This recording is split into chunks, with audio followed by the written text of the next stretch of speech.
My name is Myra Archer, and I was 33 the Thanksgiving my mother handed me a $2 scratch ticket and called it everything I was worth. My sister had just unwrapped a Caribbean cruise, and the whole table was still laughing when that little card slid down beside my plate. I scratched it right there, next to the gravy, with a nickel my father flicked at me like a tip. What that ticket turned out to be worth stopped every fork in the room. But that is not the part that changed my life. What I did with it 40 days later is the part my mother will never forgive, and the part my sister still cannot say out loud. Welcome back to Hidden Family Revenge, where the quietest person at the table is the one you should never underestimate, and where the truth always finds its way into the light. If a story has ever made you feel a little less alone, you already know why you are here. Drop a comment, tell me where you are watching from, and be sure to subscribe. We did presents after the pie, the way we always had. My mother, Coralie, ran that part of the evening like a woman handing out grades. Delia went first, because Delia always went first. She peeled the tissue off a glossy folder and gasped, and there it was, a 7-day cruise for two, balconies and a spa, and a dinner at the captain's table. The aunts clapped. My father, Ronald, beamed like he had built the ship himself. Delia pressed the folder to her chest and said it was too much, and my mother said, "Nothing is too much for you, sweetheart." Then she turned to me. She did not hand me a folder. She held out a thin paper ticket, the kind you buy at a gas station counter, and she was already smiling before I took it. "For our Myra," she said, loud enough for the whole table.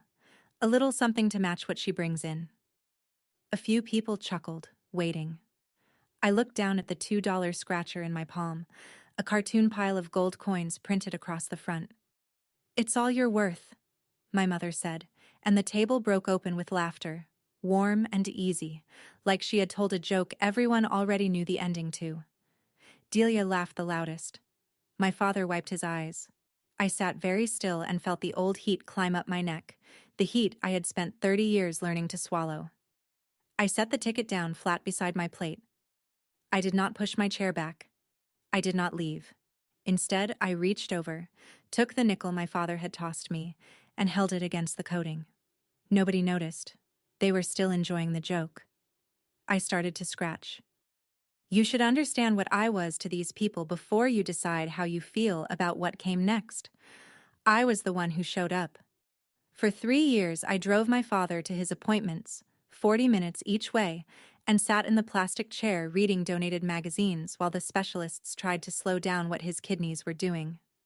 When the electric bill went past due, I paid it and never mentioned it. When my mother's car needed a transmission, the money came from me, folded into a card that said, "Thinking of you," because a gift is easier to accept than help. I am a hospice nurse. I sit with people while they die, and I have learned that at the end nobody asks about your salary. But in my family, salary was the whole scoreboard. I told myself that if I just carried enough, covered enough, stayed reliable enough, they would eventually look up and see me. That was the deal I had made without anyone agreeing to it. I kept the receipts in a shoebox, not to hold over anyone, but because throwing them away felt like admitting they meant nothing. My sister sold houses and posted the closings online. I refilled morphine drivers and held hands that had stopped gripping back. One of those things got applause at Thanksgiving. The other one got a $2 ticket. I had watched this math my whole life, and never once said the sum out loud. I understood exactly what they thought I was worth. What I did not understand yet was how badly I still wanted them to be wrong. So I kept scratching. Slow, the nickel rasping against the coating while the laughter faded into forks and small talk. And then, my thumb stopped moving. There was only ever one person in that family who did not keep score, and she had been gone 2 years. My grandmother, Ruth, kept a cabin on Black Pine Lake, 2 hours north, a squat cedar box with a wood stove and a dock that leaned. Summers there were the only place I was not the reliable one. Ruth would hand me a coffee at dawn, and we would sit on the leaning dock and not talk, and it was the fullest I ever felt. She never asked what I earned. She asked what I had seen, and she listened to the answer. The last summer before she got sick, My mother mentioned my sister's new commission at dinner, and Ruth put down her fork. "Worth isn't a number, Myra," she said, right in front of everyone. "It's who shows up when there's nothing in it for them." My mother's jaw went tight. Delia looked at her phone. But my grandmother held my eyes across that table until I believed her, at least for the length of one breath. When she died, she left the cabin in a tangle, deeded in a way that let my parents manage it for the family, which mostly meant they had the keys and I had the memories. I had not been back since the funeral. I could not afford to keep it warm, and I could not bear to see it cold. Sitting at that Thanksgiving table with a nickel in my hand, I heard her voice as clearly as if she were beside me. "Worth isn't a number." My thumb had stopped. I looked down at what the coating had uncovered, and the number printed there did not make any sense at first. Before I tell you the number, let me tell you the room I was sitting in, because the number only means something against that room. My sister had leased a new SUV that fall. Black. The kind with 3 rows nobody needed. She parked it where the driveway met the street so you saw it first. Her house had a foyer built for photos, and she took them. All of us arranged and smiling under a chandelier she was still paying off. My parents loved her the way you love proof. When she walked in, my mother's whole face lifted, because Delia looked like the life they had wanted to be able to afford. When I walked in, my mother's face did a smaller thing, a quick recalculation, the look of someone tallying what you cost versus what you brought. That night, my aunt asked what I did again, and before I could answer, my mother said, "Myra wipes chins for a living," and laughed like it was affectionate. "I make a decent wage. I am not rich, and I will never be rich." And in that family, that made me a rounding error. I had spent years believing the problem was the amount. If I could just earn more, give more, close the gap, they would fold me into the warm center where Delia sat. It never occurred to me that the scoreboard itself was the problem, that a family which prices its children will always find one of them on clearance. I sat there with the ticket half scratched, and my hand not quite steady, and I told myself I was only finishing it to prove I did not care. That was a lie. I cared enormously. I dragged the nickel across the last silver square, and the cartoon coins gave way to a printed figure, and my breath went somewhere I could not follow it. I have sat with dying people and kept my face calm for their families. I know how to hold still when everything inside me is moving. So when the number came clear under the coating, I did not gasp. I read it 3 times. I checked it against the little legend in the corner, the row of prize tiers with the top one boxed and bolded. It matched.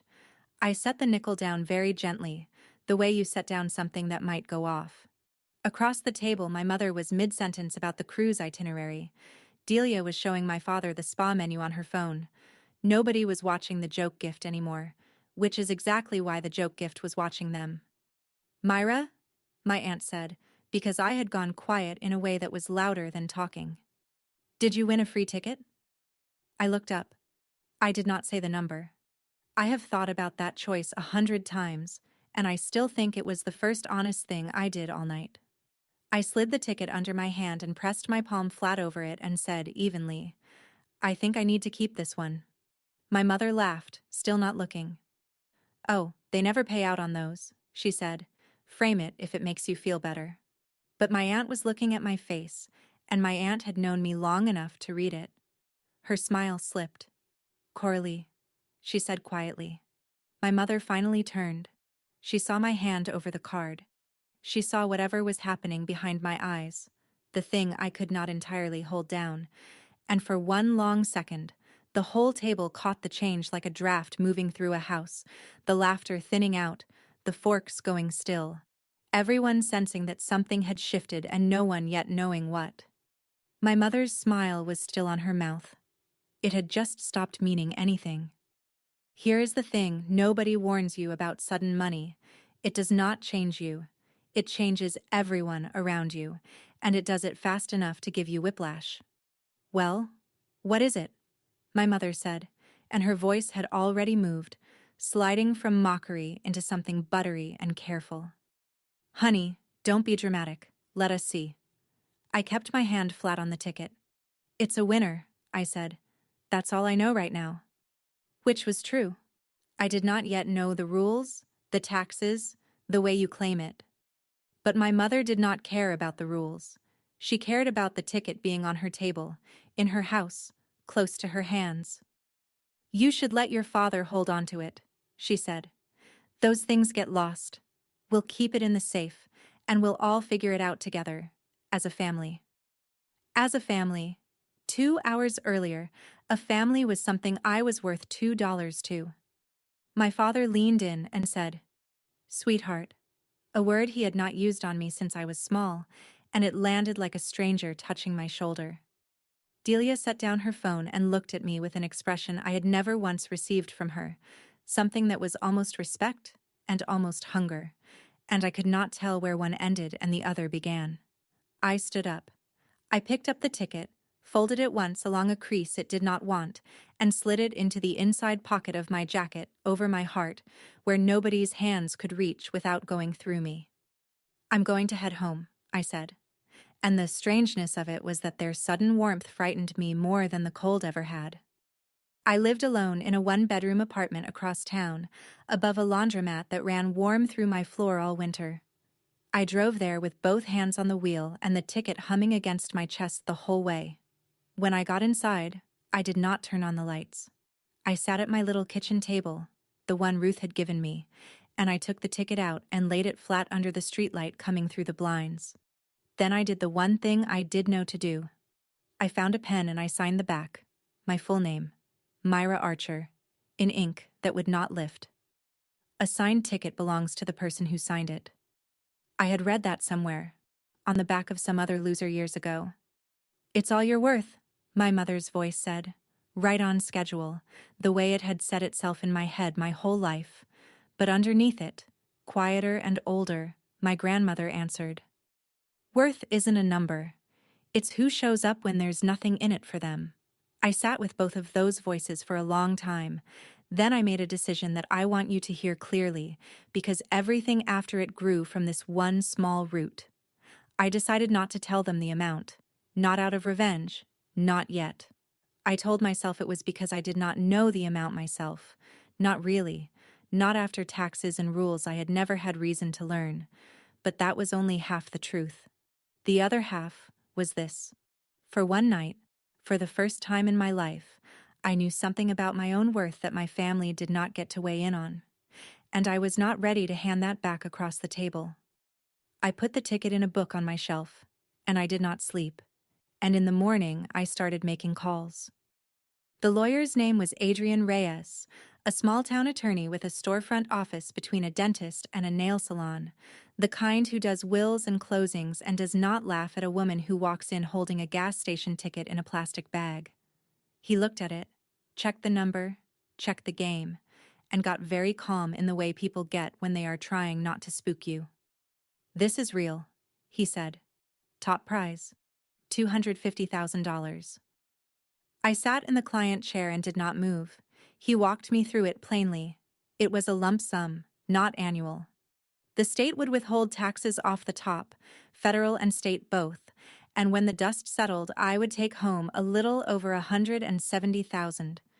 He also told me something I had not known, and it turned out to matter more than the money. In our state, the name of a winner is public record.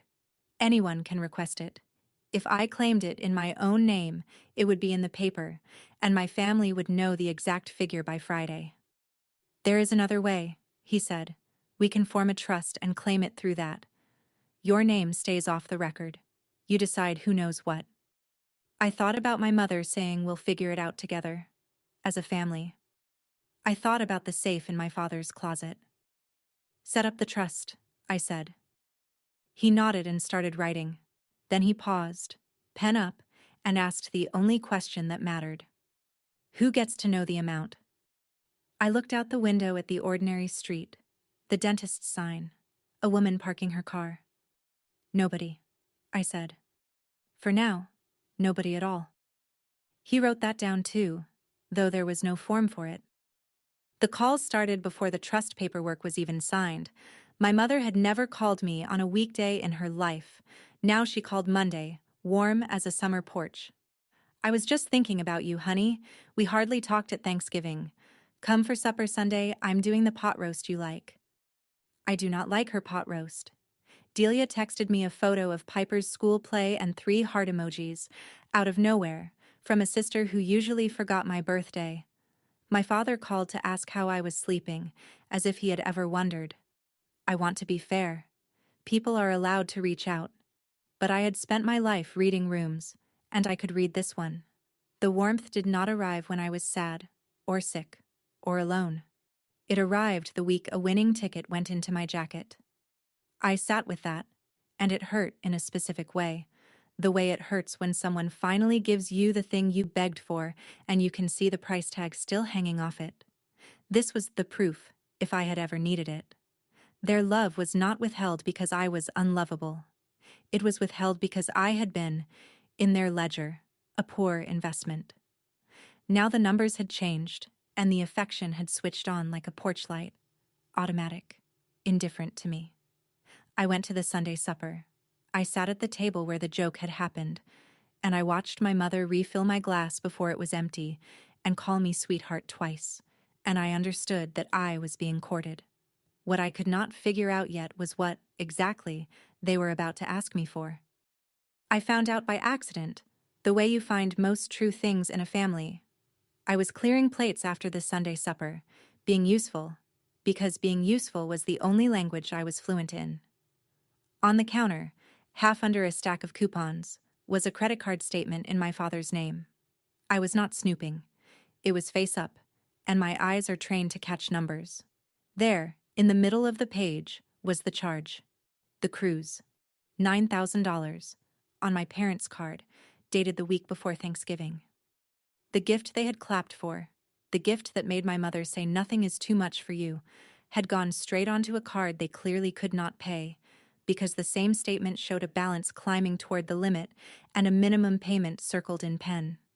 I stood there with a gravy boat in my hand and felt the floor of the story shift under me. All my life I had believed my family was fine without me, comfortable, solid.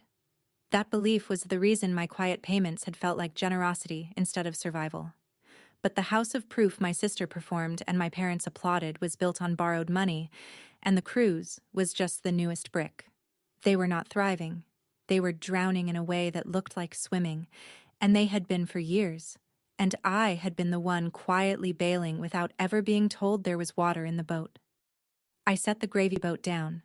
My mother came in, saw where my eyes were, and moved the coupons back over the statement with a smooth little motion, still smiling. "Leave those," she said lightly. "Come sit with your father." And I understood that the ask, when it came, was going to be enormous. 2 weeks before Christmas, my father collapsed in the kitchen. My mother called me first, before the ambulance even, which told me something about who they really called when it was real. I met them at the hospital. I know these hallways. I know the smell and the vending machines and the particular gray of the family waiting room at midnight. My father's kidneys, which had been limping along for years, had finally gone. End stage. The nephrologist used the careful words doctors use, but I heard the real ones underneath, and I translated them for my mother in the parking garage while she gripped my sleeve. He would need surgery, an access placement for dialysis, and soon. There would be more after that, likely for the rest of his life. And there would be a bill, a large one, the kind that does not care whether your foyer photographs well. I sat with my father while he slept, his hand cool in mine, the same hand that had flicked me a nickel 3 weeks before. I am a nurse. I could not hate a sick man in a bed, and I did not try. Whatever the ledger said, he was my father, and he was frightened, and I have never in my life been able to walk past frightened. But I also watched my mother in the hallway, on the phone, and I could hear the shape of her sentences even through the glass. She was not talking to the billing office. She was talking to someone about the timeline, about what could be sold, about keeping things looking all right until it was handled. The doctor came out and said the surgery needed a financial decision by the end of the week. My mother turned from the glass and looked at me, and for the first time she did not have to say sweetheart. Her whole face said it for her. The cabin came up 2 days later, and it came up the way a knife comes up out of a drawer, casually, handle first. We were in my parents' living room, my father home and tired, my mother making lists. "We've decided to let the lake place go," she said, not looking at me, writing something down. "It's just sitting there costing us. Ruth Ann knows a buyer. It'll help with your father's situation, and honestly, it's the practical thing." She said it like weather. The lake place. Ruth's cabin, the leaning dock, the wood stove, the only square of earth where I had ever felt like enough. They were going to sell it to a man Ruth Ann knew, quick and quiet, before the new year. I kept my face the way I keep it at bedsides. "How much are the back taxes?" I asked, because I had learned to ask about numbers instead of feelings. My mother's pen stopped. "How would you know there are back taxes?" I did not know. I had guessed, from the way people manage things they intend to unload. But her face confirmed it. The cabin was behind on taxes, a few years' worth, and rather than pay them, they would rather sell the whole thing and call it practical. $40,000, it turned out, stood between Ruth's cabin and a stranger. $40,000 was a number I could now, quietly, reach. I did not say that.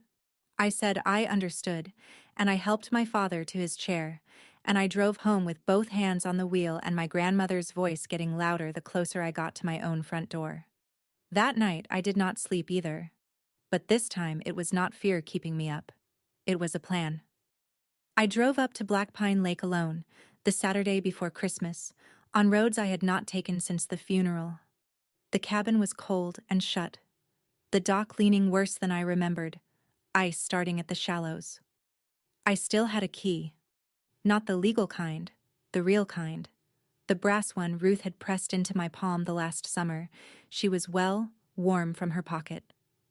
I had kept it on a string in a drawer for 2 years because throwing it away felt like a second funeral. I let myself in. The place smelled like wood smoke and cedar and her. I stood in the middle of the main room, and I could almost hear the coffee percolating, almost see her at the leaning dock waiting for me to stop being the reliable one and just sit. Worth isn't a number. It's who shows up when there's nothing in it for them. Standing there, holding that brass key, I finally understood what she had been trying to tell me my whole life. She had not been talking about my family. She had been talking about me. I was the one who showed up when there was nothing in it. That was not the thing that made me worthless. That was the whole of what I was worth, and it could not be printed on a ticket or charged to a card. I drove straight back to town and I called Adrian Reyes at home on a Sunday, and I said 4 things. Pay the back taxes on the Black Pine cabin, all of it, this week. Find out exactly who holds title and what it takes to secure it. Put it into a trust that my parents cannot touch, sell, or borrow against, and do it quietly. He was silent a moment. Then he said, "You understand that once we do this, there's no undoing it in a hurry. This isn't a thing you take back."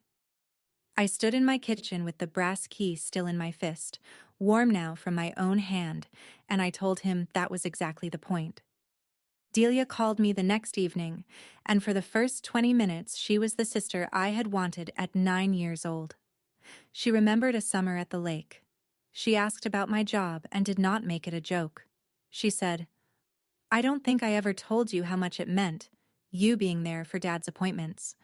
And my throat did a treacherous thing, because I had waited my whole life to hear it. Then she got to it. "Things are tight for us right now," she said, "with the market and everything, and I hate even asking, but you seem to be doing okay lately, and family helps family, right?" There it was, the turn, so smooth I almost missed the hinge.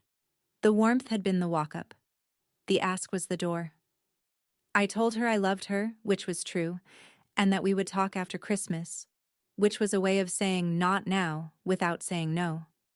But then, in the background of the call, I heard a small voice.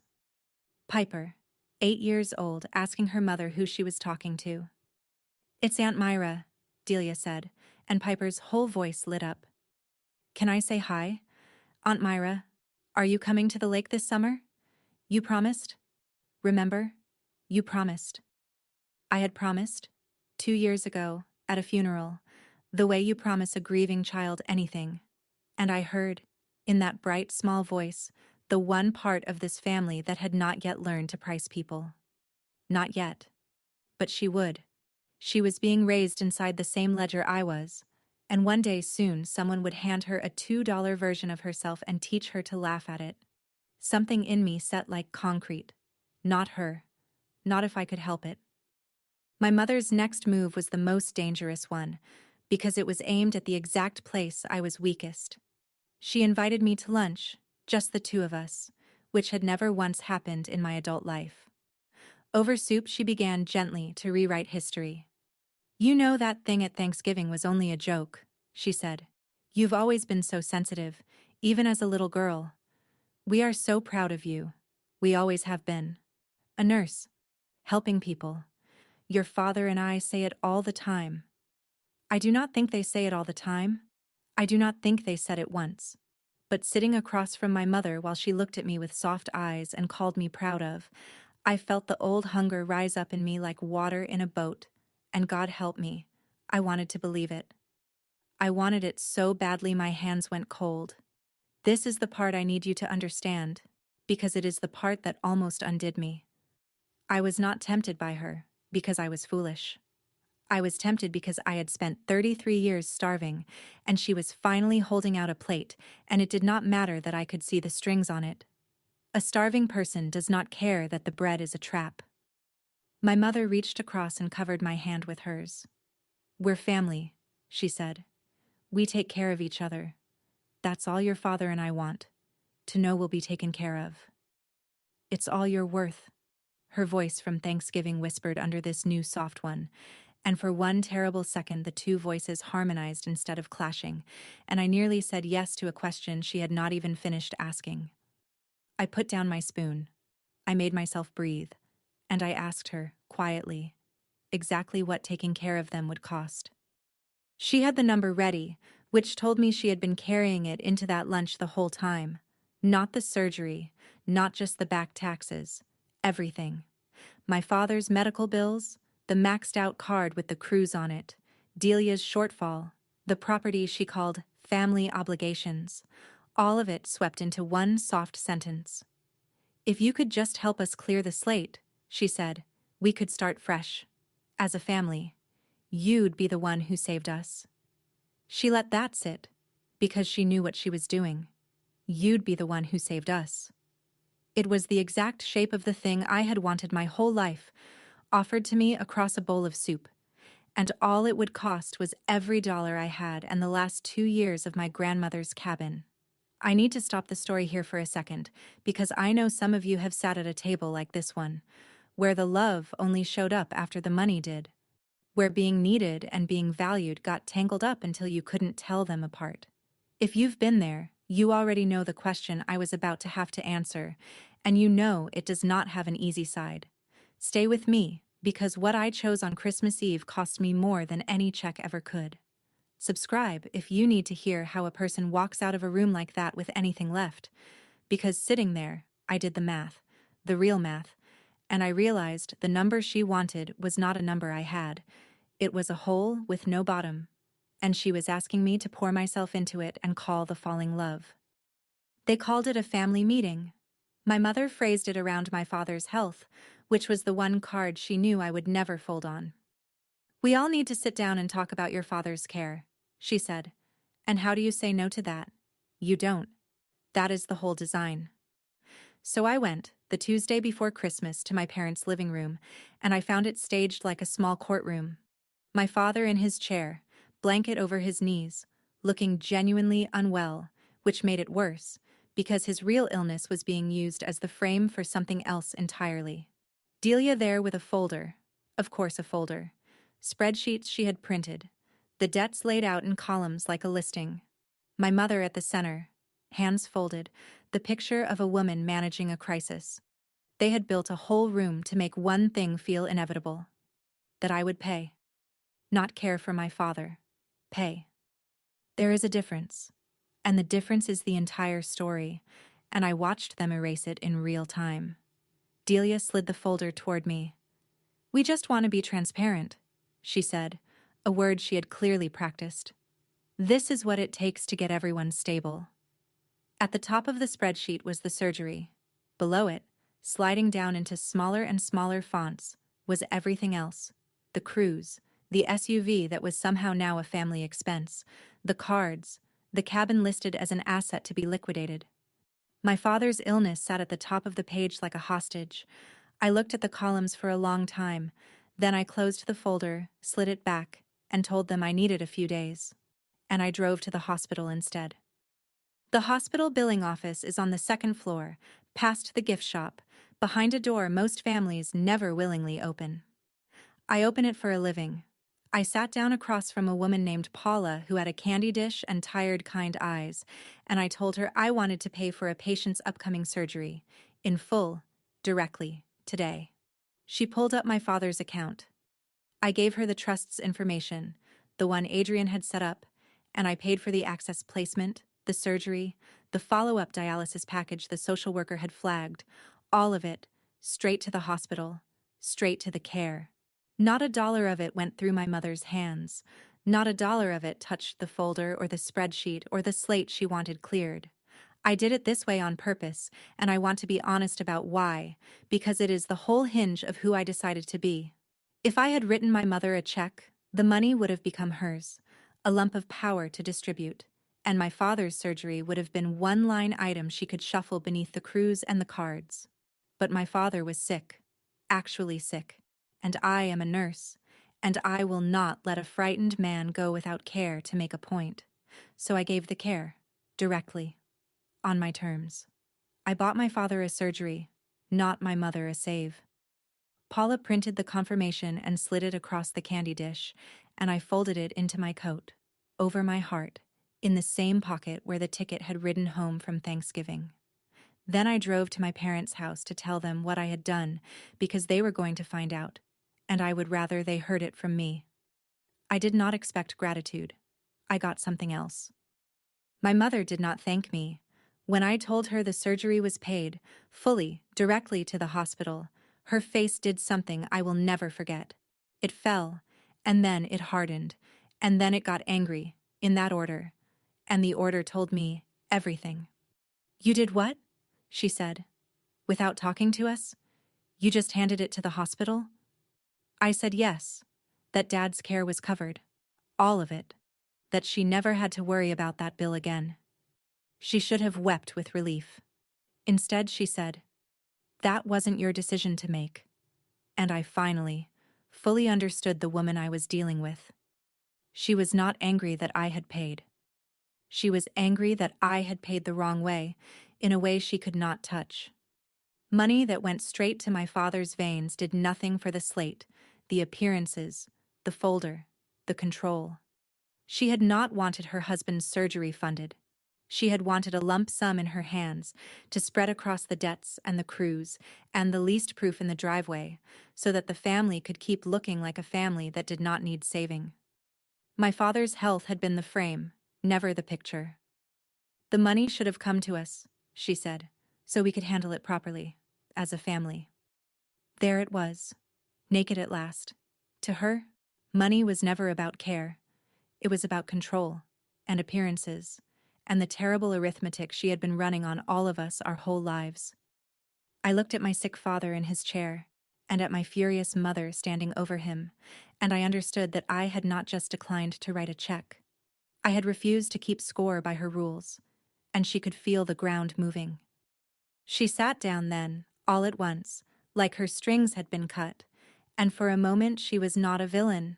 She was a tired woman of 63 on a worn sofa. "You don't know what it was like," she said quieter. "You never knew."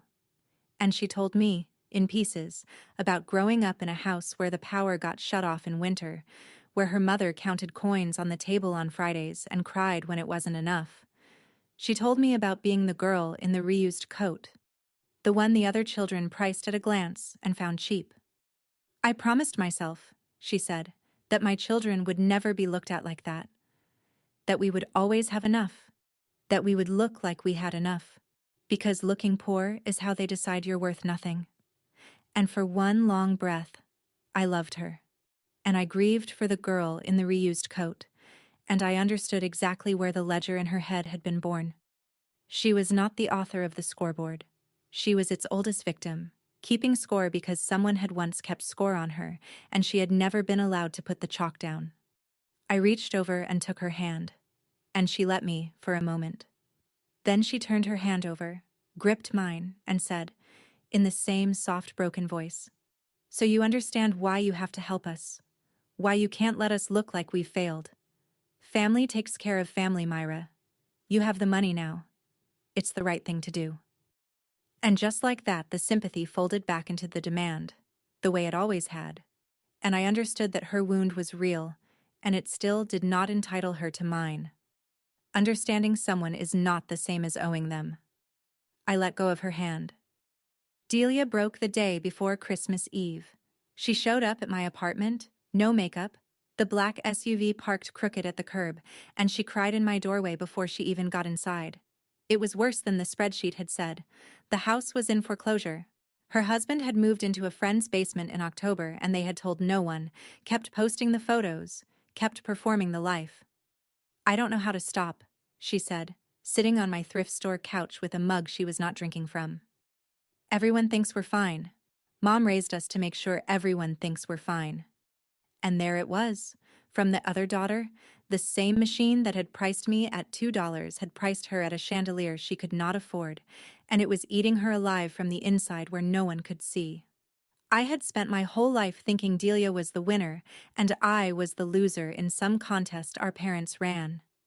Sitting there, watching her come apart, I finally saw that there had never been a winner. We had both been raised on the same lie, and it had just handed us different bills.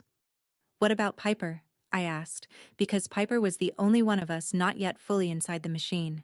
Delia looked up, and for the first time in the whole conversation she was not performing anything. "She's the only thing I did right," she whispered, "and I'm teaching her to be exactly like me." I did not have money enough to save my sister from herself. Nobody does. But sitting on that couch, I made a decision about the one person in this family who could still be saved, and it had nothing to do with a check.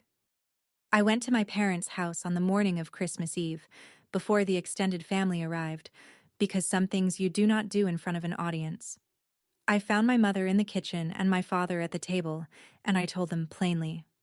"The back taxes on the cabin are paid," I said. "All of them. And the cabin is in a trust now. It can't be sold, or borrowed against, or listed. It's protected. Grandma's place stays in the family, but not the way you meant." My mother went very still. "You did that behind our backs?" I said yes, the same way she had done a great many things behind mine. Then I said the second thing, the one there was no walking back from.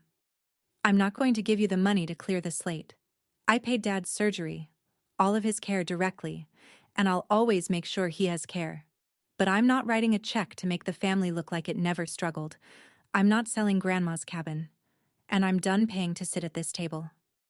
The kitchen went so quiet I could hear the refrigerator. My mother's voice came out flat and cold. "After everything we've done for you." I almost laughed, not because it was funny, but because it was such a clean summary of the whole con, everything they had done for me. I could have listed what I had done for them, 3 years of dialysis drives and overdue bills and quiet transfers folded into cards. I did not. Listing it would have meant I still thought worth was a tally, and I was finally done thinking that. I just said, "I love you, and I'm not doing this anymore." My father looked at his hands. My mother looked at me, like I had become a stranger, which, in the only way that mattered, I finally had. The old Myra, the one who paid for love, did not walk back out of that kitchen. Somebody new did. My mother followed me to the door, and she delivered the ultimatum on the porch, in the cold, where the neighbors could have heard if they were listening. "You listen to me," she said. "The family is here tonight. Everyone. Your aunts, your cousins. Your father is sick and your sister is losing her house, and you are sitting on a fortune, being selfish. So here is what happens. Tonight, in front of everyone, you make this right. You write the check, you let the cabin go, you do your part. Or you don't, and you are not part of this family anymore. It is that simple. Choose." Then she went back inside to arrange the good plates.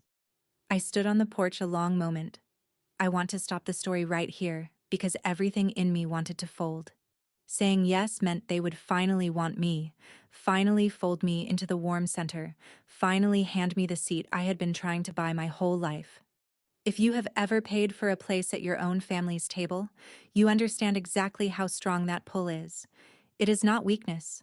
It is 30 years of hunger with a plate finally in front of you. What I chose that night, a few hours later in front of everyone, cost me more than any amount of money, and I have never once regretted it, and I have never once stopped grieving it, both at the same time. Comment worth it if you have ever had to choose yourself over the people who were supposed to choose you first, because when I walked into that living room on Christmas Eve, I already knew what I was going to do. I just did not yet know I had the strength to do it. The house was full by 7. My Aunt Ruth Ann, my grandmother's sister, in her good sweater, 2 cousins and their spouses. Delia, holding herself together with hairspray, and Will, Piper in a red dress on the floor by the tree, sorting bows by color. My father in his chair near the fire, pale, a blanket over his knees, the surgery I had paid for 2 days away. Christmas music played low from a speaker on the mantel. It smelled like cinnamon and the ham my mother made when she wanted the evening to photograph well. It looked, to anyone walking in, like a family. My mother waited until the plates were cleared and the coffee was poured, the exact rhythm of Thanksgiving, and I understood she had chosen the timing on purpose. Presence and reckoning time. She stood, tapped her cup with a spoon, and got the room's attention with the ease of a woman who had been running tables her whole life. "Before we do gifts," she said warmly, "I think it's a good time to talk, as a family, about how we all pull together when times are hard." She looked at me. The whole room, following her eyes, looked at me. She had built the stage exactly the way she wanted it: the sick husband, the drowning daughter, the assembled witnesses, and the rich, ungrateful one put on the spot in front of everyone she had ever wanted to impress. It was a good trap. It was the best trap she had ever built. Piper looked up from her bows, sensing the shift the way children do. And I set my coffee down, and I felt, instead of fear, a strange and total calm. The calm I feel at bedsides, when the hardest moment arrives, and someone has to be steady. I stood up, because you should be standing when you say the truest thing you will ever say. "You're right," I told my mother, and I watched hope flicker across her face, because she thought I was folding. "We should talk about how a family pulls together. So let me tell you what I've done." I kept my voice level, the bedside voice, the one that does not shake even when everything is ending. Dad's surgery is paid for, all of it, and his dialysis, and his care going forward. I paid the hospital directly, this week. Dad, you don't ever have to worry about that. You're taken care of. My father's eyes came up, wet. And Grandma's cabin is safe. The back taxes are cleared, and it's in a trust now, so it can never be sold. "Piper," I said, and the little girl looked up from her bows. "You and I are going to the lake this summer. I promised, and I keep my promises." Then I turned back to my mother and I said the rest, gently, which is the only way to say something this sharp. "But I'm not writing the check. I'm not clearing the slate. I'm not going to hand over money so this family can keep looking like it never struggled, because that isn't care, Mom. That's a costume. And I'm done paying for the costume." My mother's face went white, then red. "How dare you?" she started, her voice climbing. "After everything. In front of everyone, you selfish—" And she was loud now. Loud in her own living room in front of the aunts and the cousins. The exact thing she had spent her whole life spending money to avoid. I did not raise my voice to meet hers.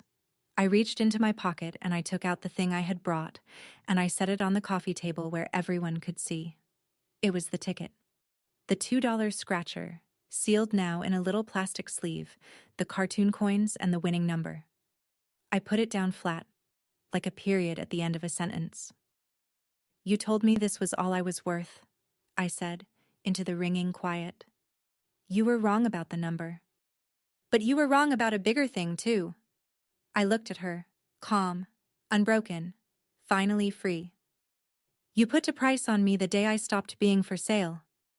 And I understood, even as I said it, that in winning this I was losing them, all of them, and that both things were true at once, and neither one would let go of the other. The room did not erupt. It went quiet, which was worse. The particular quiet of people who have just watched a family break along a seam they always suspected was there. Ruth Ann looked at the ticket on the table, then at my mother, and her mouth pressed into a line that said she had heard my grandmother's voice in the room too. My mother's hands were shaking. "If you walk out of here without helping this family," she said, low and final, "then you are not my daughter." She meant it as the killing blow. The thing was, she had been aiming that weapon at me my whole life, and this was the first time I did not flinch. "I know you believe that," I said. "That's the saddest part." And I felt it land in me, all of it, the full weight of what I was choosing. I was not going to get the warm center. I was never going to get it, because it had never existed. It was a photograph of a thing, and I had finally stopped trying to buy my way into a picture. I had won. I had kept my grandmother's cabin, protected my father's care, held my own worth in my own two hands. And I had lost my family in the same breath, the real loss and the real freedom arriving together, inseparable, like they had been waiting to come as a pair. "Worth isn't a number," Ruth said, one last time, from wherever she was. "It's who shows up when there's nothing in it for them." I had shown up my whole life. Tonight, for the first time, I showed up for myself. It did not feel like victory. It felt like grief, and like air, and I have since learned that sometimes those are the same thing. I did one more thing before I left, and it was the only thing that night that felt entirely like joy. I crossed the room and knelt down by the tree where Piper sat in her red dress, still holding a green bow, her eyes big because she had felt the whole storm move through the room without understanding a word of it. I took the brass key out of my pocket, the one from Ruth's palm, warm now from my own, and I closed her small hand around it. "This is the key to Grandma Ruth's cabin on the lake," I said, just for her. "It's safe now, and it's going to stay safe, and it's yours to visit whenever you want, for the rest of your life. There's a dock that leans and a stove that pops, and coffee at sunrise if you're brave enough to get up. Nobody there will ever ask what you're worth, okay?" She looked at the key, then at me, and she asked the only question that mattered to an 8-year-old. "Are you going to be there?" And I said yes. Every summer. I promise. She threw her arms around my neck, key and bow and all, and over her shoulder I saw Delia watching us with tears